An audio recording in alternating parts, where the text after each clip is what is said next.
I should be writing number 487, Wednesday, March 25th, 2020. Still in the plague days. Well, I should be writing. I should be working on my craft. I should be writing. I should be submitting my next draft. But I'm sitting home watching Doctor Who. Hi there, welcome to I Should Be Writing, the podcast for wannabe fiction writers. I'm your host, Mur. I think I'm just going to have to come to terms with the fact that there's good days and bad days. Good mental days, good and bad mental days. Yesterday it was kind of weird. I was pretty productive, but I didn't sleep well. And so I took a nap in the afternoon, and when I woke up, it was like I'd been rebooted, only this was your computer's working fine. Let's turn it off and turn it back on and see if it'll break. Because I was feeling wretched. Everything was awful. It was really hard to focus. I was depressed. It was just bad all around. One thing that's got me during this time is the old cliche, just taking things one day at a time. Because if you think out ahead at how long we're going to have to be in this situation, whatever situation you're in, it's really daunting. But if you think about what you can do today, then it's a little better. If you can write just 100 words today, then that'll be okay. Maybe you'll get 150 tomorrow.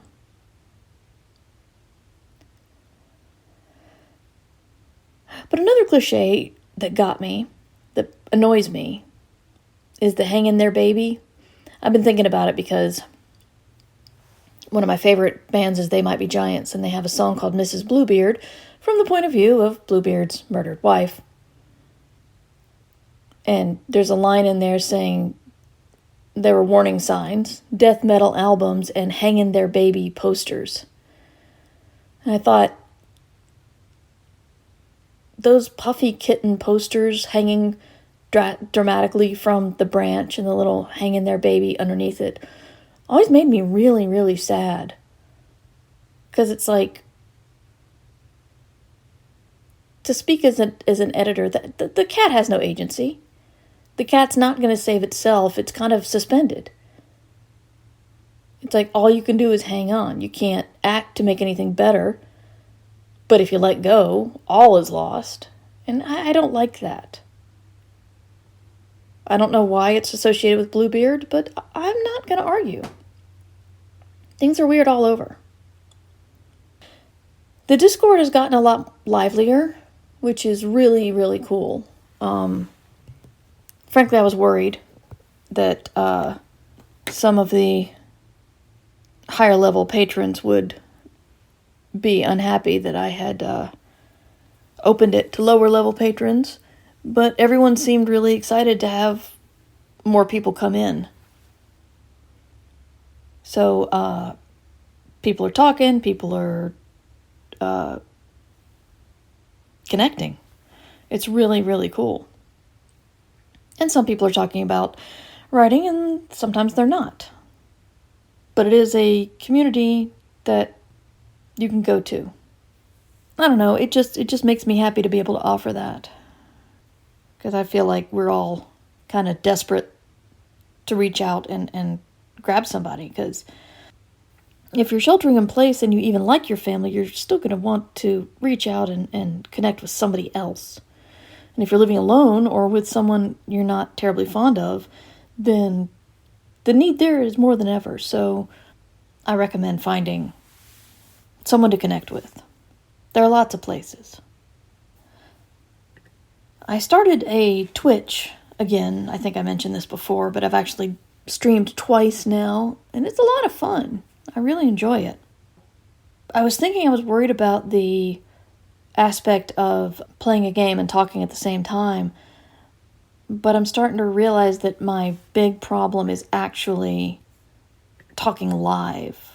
I get a lot of anxiety with that because I can edit this.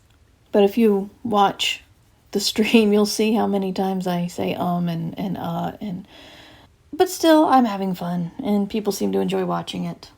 And it's a nice, pleasant distraction. Woke up in the middle of the night and did the thing you're not supposed to do, which is look at your phone in the middle of the night, and saw that we got the email that Worldcon is officially going virtual. We understand it. By we, I mean my family. We were on the fence of going. We had initially planned on going, and then COVID-19 hit, so we were not sure how things were going to go. But it's still disappointing. I haven't missed a Worldcon since 2009, and my husband had always wanted to go to New Zealand, and I was looking forward to the trip, and it was going to be our big last family vacation before our daughter went off to college. So there are a number of reasons to be disappointed. On the other hand, now we won't be either dumping a whole bunch of money into a plane ticket that we can't get refunded, or getting quarantined when we hit New Zealand, or coming home and getting quarantined. It's just like too much stuff could go wrong. So it makes sense. It's just not good. But I'm trying to, one day at a time. Trying to take things one day at a time. Trying to take things as small victories. The little victories. The even if I'm in sweatpants, at least I changed out of the dirty sweatpants and put on clean sweatpants. That's a victory. But hope to come to you tomorrow with more podcasty goodness. And if you want to be part of the Discord, you can support the podcast at patreon.com/mightymur, where you can get a lot of other things, but the Discord is open to all tiers, as is the I Should Be Writing archives. If you have any I Should Be Writing questions, you can email me at mightymur@gmail.com, and you can see the blog and show notes at murverse.com. I hope you are finding distractions and little things that make you happy during this time. And I'll have more to talk about tomorrow. First, I didn't have a whole lot to talk about, and now I have too much, so I'm trying to make sure I spread it out. But I'll see you tomorrow. And until then, you should be writing. Remember, you can support the show at patreon.com/mightymur. I Should Be Writing theme music provided by John Anelio. You can find more about him at johnanelio.com. This podcast is distributed under a Creative Commons Attribution Share-alike license. The fact that Doctor Who is on TV